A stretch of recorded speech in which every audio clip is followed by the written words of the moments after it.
রাজনীতির মঞ্চে বন্ধু বদলায়, স্বার্থ বদলায়, আর তার বলি হয় সাধারণ মানুষ। যে ইউক্রেনকে নিয়ে গত 4 বছর বিশ্বজুড়ে মাতামাতি ছিল, বিশেষ করে আমেরিকার কাছে, আজ সেই ইউক্রেনই যেন বাতিলের খাতায়। প্রেসিডেন্ট ভলোদিমির জেলেনস্কি সরাসরি অভিযোগ করেছেন, ইরানের সাথে চলমান যুদ্ধের কারণে মার্কিন যুক্তরাষ্ট্রের কাছে এখন ইউক্রেনের জন্য কোনো সময় নেই। পদ্মা সেতু, মেট্রো রেল এবং এলিভেটেড এক্সপ্রেসওয়ে নির্মাণের গর্বিত অংশীদার বসুন্ধরা সিমেন্ট। অর্থাৎ দাতা দেশগুলো এখন নতুন কোনো গেম নিয়ে ব্যস্ত, আর পুরনো বন্ধুকে ছুড়ে ফেলা হয়েছে ডাস্টবিনে।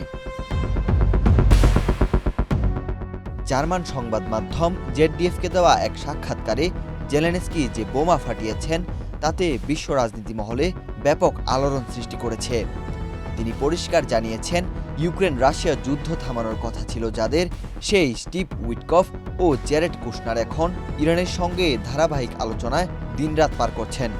অর্থাৎ কিয়েভের রক্ত এখন আর ওয়াশিংটনের কাছে দামি নয়, তাদের নজর এখন তেহরানের তেলের খনি আর মধ্যপ্রাচ্যের ক্ষমতার দিকে।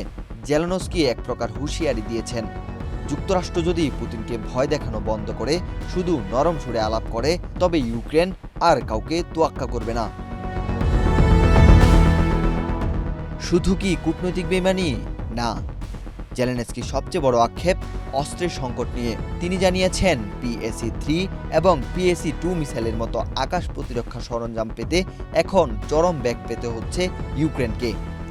মধ্যপ্রাচ্যে ইসরায়েল আর ইরানের সংঘাতের কারণে অস্ত্রের যত চালান ছিল, সব এখন ঘুরিয়ে দেওয়া হয়েছে ওদিকে। ইউক্রেনীয় ফ্রন্ট এখন প্রায় অরক্ষিত। পরিস্থিতি এতটাই করুণ যে জেলেনস্কি এখন ধারে ধারে ঘুরছেন। নরওয়ের মতো দেশগুলোর সাথে চুক্তি করছেন ড্রোন উৎপাদনের জন্য। আমেরিকা যেন সব সময় দুই নৌকায় পা দিয়ে চলে। যখন ইউক্রেন দিয়ে কাজ ছিল, তখন জেলেনস্কিকে হিরো বানিয়েছিল, আর এখন যখন ইরানের সাথে মহাযুদ্ধের দামামা বাজছে, তখন জেলেনস্কি তাদের কাছে বোঝা। জেলেনস্কি আক্ষেপ করে বলেছেন, মধ্যপ্রাচ্যের যুদ্ধের শুরুতে আমি বুঝতে পেরেছিলাম ইউক্রেনের গুরুত্ব কমবে। ইউক্রেন রাশিয়ার যুদ্ধ এখন ৫ম বছরে পা রাখছে। একটা সময় যে ইউক্রেন ছিল পশ্চিমা বিশ্বের প্রধান ইস্যু, আজ তা সেফ একটি সাইড নিউজ। আন্তর্জাতিক এই স্বার্থের খেলায় জেলেনস্কি কি তবে সেফ একটি দাবার গুটি ছিলেন?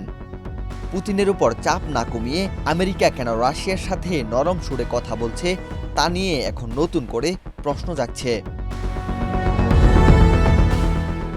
বিশ্ব রাজনীতিতে যখন নতুন বড় কোনো শত্রুর জন্ম হয়, তখন পুরনো মিত্ররা অনেক সময় গুরুত্বহীন হয়ে পড়ে।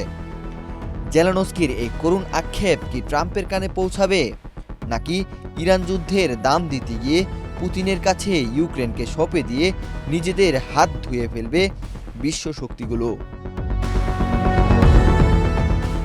ওয়াহিদ হোসেন জিহাদ, বাংলাদেশ প্রতিদিন।